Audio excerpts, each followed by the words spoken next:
What is up, friends, YouTube and motorcycle enthusiasts? Accelerate coming at you with a video that's long overdue in a series that I definitely have not forgotten about.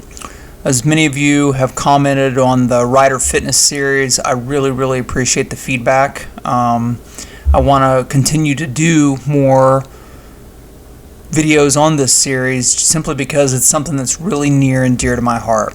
So, without further ado, let's get into mobility. So I already did a video on strength and cardio, and in the strength video I touched on the importance of mobility. In fact, I'm pretty sure I said the words that flexibility and mobility are the foundation, the core of strength. And if you pretty much go into any powerlifting, and I'm talking serious powerlifting gyms that produce national or state level powerlifting champions, they take mobility and flexibility very seriously. And mobility and flexibility kind of fall in the same category, but they're somewhat different. But for the sake of things, we'll just say flexibility and mobility. But there's a reason for that. So we can touch on it, kind of like I touched on the previous video. Why is mobility so important? Or what is really the foundation, right? So number one, I would say it is, as I mentioned, the foundation of strength. The more mobile and flexible you are, the more pliable your muscles and joints are, the stronger you will become. So it's not just a physiological thing with your muscles of them being more pliable, it's also your range of motion is improved, right? So if you take, for example, a deadlift or a back squat, if you have really good mobility and flexibility in your hips and your hamstrings and in your calves, you're going to be able to perform that movement, that exercise, much more accurately with natural, perfect form. And if you look at a child, when a child gets up out of a chair, or when a child is first being born and stands up, when they stand up for the first time, this has been studied for many times by many different people, and you will see some of the most perfect natural form because their bodies are extremely pliable. They're extremely flexible. They're soft, and they have no restriction. They have the most natural movement. That is really where some of those foundation of those exercises come from. So your strength will improve with mobility, 100%. In fact, a fun fact is that we actually see that the form of children getting out of seats and that baby form is lost right around the time when kids start going to school and they spend too much time sitting down, essentially. Sitting all day, every day is incredibly bad for us as humans, but I digress. So strength improvement is the most, it's not the most, but it's definitely a foundational feature of why mobility is important. The next I would say is injury prevention, which, who doesn't want more of that, right? We're out here riding dirt bikes. The risk of falling or taking a digger or whatever the case may be is pretty high anyway. We wear the gear. But, the thing that whenever we hit the ground, whenever we topple over, fall off that technical hill or that technical step up that we were tackling, your body's going to do... gravity's taken over, essentially. Your body's going to do whatever gravity tells it to at that point, and dismounting and all that jazz. But, if you go down, the more flexible your joints are and your overall muscles, the less chance of injury. It's just like I talked before about having good muscular strength. You have that armor. Well, think about if that armor was rigid like an old... like the 1200s, where you'd see like Night of the Round Table, like these dudes covered in armor that can't move and have to be helped to get up on their horse, aka their bike.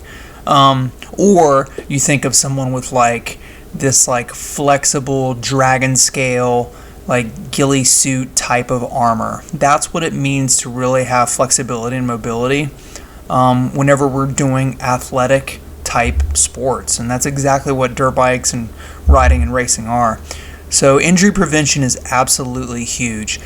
Everyone crashes, everyone hits the dirt.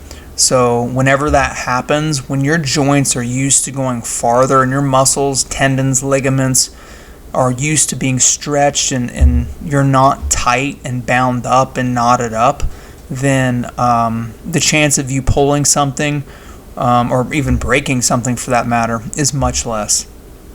So finally, why is it important? Technical improvement. I think this is something that's really overlooked, especially with flexibility in the hips. If you guys have ever watched trials riders or even pros that ride hard enduro, even motocross, like you watch that hip hinge, you see how explosive these guys are that are tackling like these big hills. Look at hill climbs. You'll see these dudes floating and moving on the bike. That takes a lot of flexibility and mobility, and obviously at the professional level, these guys take their fitness very serious, their mobility. They're all about this game for longevity because they're ultimately feeding their family and they're doing what they love for a living.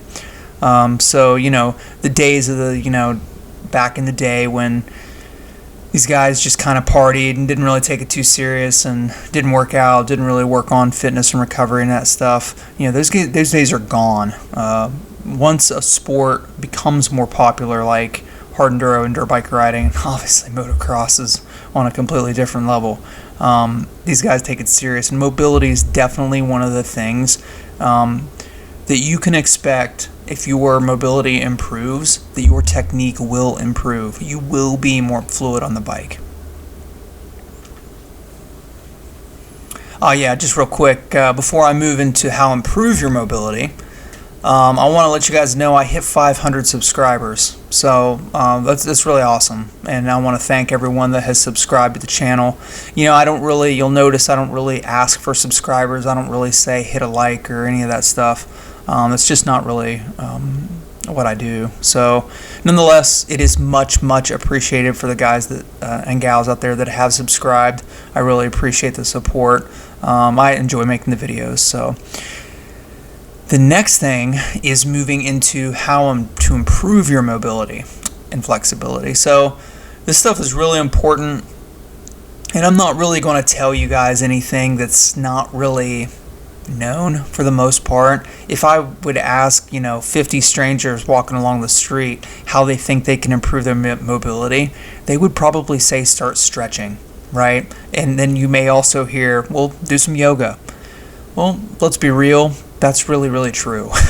To be honest, I think the modern in our civilization, we know that the modern man knows that, like, hey, I can stretch and I can improve my mobility and flexibility and all that. So number one, I will say yes, full body yoga or yoga for runners, hip flexibility yoga. I mean, if you Google or hop on YouTube and there's so much free stuff out there to get you going. My Garmin app has tons of yoga stretches and stuff that works my body and everything really well. So it works out really, really well for me.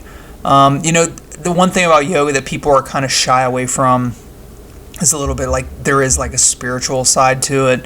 I'm not really talking about that. I'm talking about the yoga piece for improving your performance, and it is a good conduit for that. And I hey man, get in the spiritual side of yoga, whatever, teach their own. But we're here to ultimately get better riding dirt bikes. So I encourage you guys to go out there and find some good stuff on YouTube. Just do some looking around. Again, yoga for runners is really good. Hip mobility yoga, and then full body yoga. If you search that stuff, you'll never run out of moves that you'll definitely get a benefit from. The next thing I would also say is a mobility routine. And what I mean by that's a little bit different than stretching your muscles with yoga. When I'm talking about mobility, it's specifically either static or dynamic exercises that are going to improve your overall mobility, which will improve your strength. And I'm not saying specifically that yoga is bad for that, but what I would encourage you guys to do is to look up some powerlifting mobility exercises, right? This is going to be stuff that's it's a little bit different than yoga, but it's also stuff that's gonna push your body a little bit harder, and it's gonna push that stuff a little bit harder. But it's going to specifically work for mobility with functional strength. And I'll leave you guys some references and some videos and stuff down in the description, so you guys have an idea what to start looking for. I'm not going to list a bunch of, I'm not going to mention a bunch of sites or any books or stuff that I've read. There's a lot of information out there. It's pretty easy for everyone to get out there and start looking at stuff that appeals to them in a particular category. So a mobility routine is absolutely powerlifting specific, is really good. So next I'll look at, I want to mention the Anderson method, right? So let's just say I'm not into yoga. I don't really spend much time on YouTube. I don't really want to spend a lot of time looking at videos or whatever. I just want to do basic stretches. And I know, I did track and field whenever I was in school.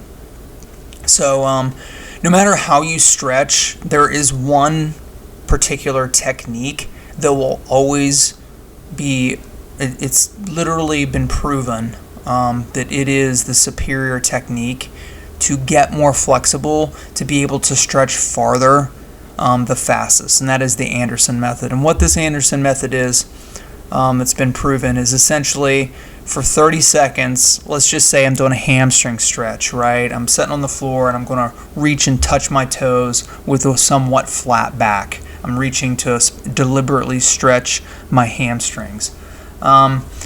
With that in mind, I'm going to stretch to a medium mild stretch for 30 seconds, and then I'm going to relax, and then I'm going to go to a full stretch for 30 seconds. And that 1 minute of stretching is all you need to do for that particular body part or that particular stretch. The Anderson method has been clinically proven. It is superior versus dynamic stretching and some of the other stuff if we're just talking about static stretches. So I encourage you guys, if you do any kind of stretching, you will get the most results from utilizing the Anderson method, which is that 30-second light, slight pull, nothing super uncomfortable, and then 30 seconds of going a little bit harder and making your body feel the stretch and pull. So I would also say, for improving your mobility, you need to listen to your body. A lot of people don't listen to their body.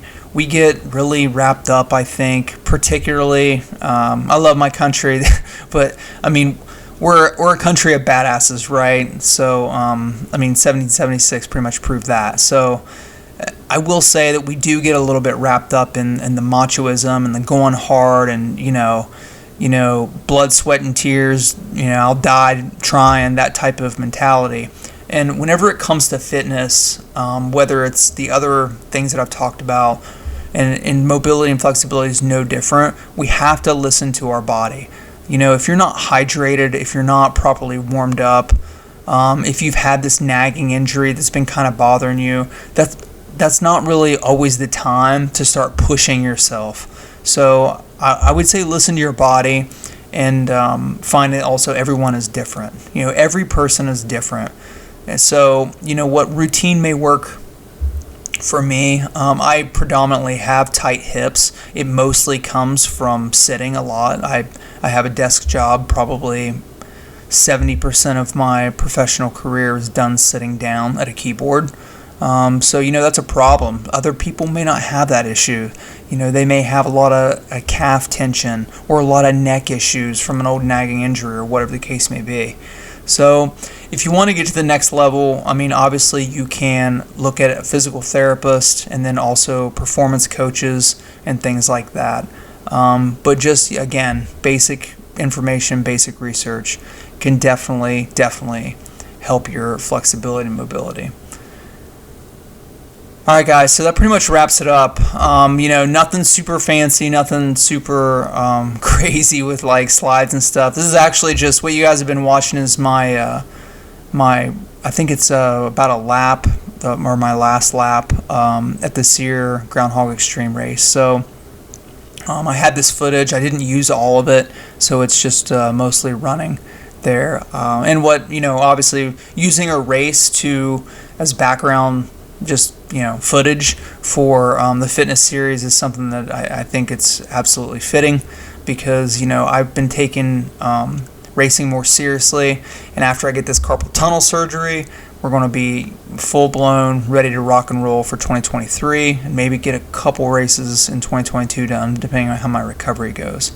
So, all right, guys, the next video for the Rider Fitness series is going to be nutrition, and then I have some other really good topics that I want to cover. We're going to talk about nutrition, hydration, putting it all together to do a routine, stress, sleep, all the stuff that ultimately affects our body and our ability to train, right? To train on a dirt bike and get primed for racing and riding and just having fun, at the end of the day. So, all right, guys, that's it for me. I hope you guys get out there, get on two wheels, ride a dirt bike. This is Accelerate once again, signing off.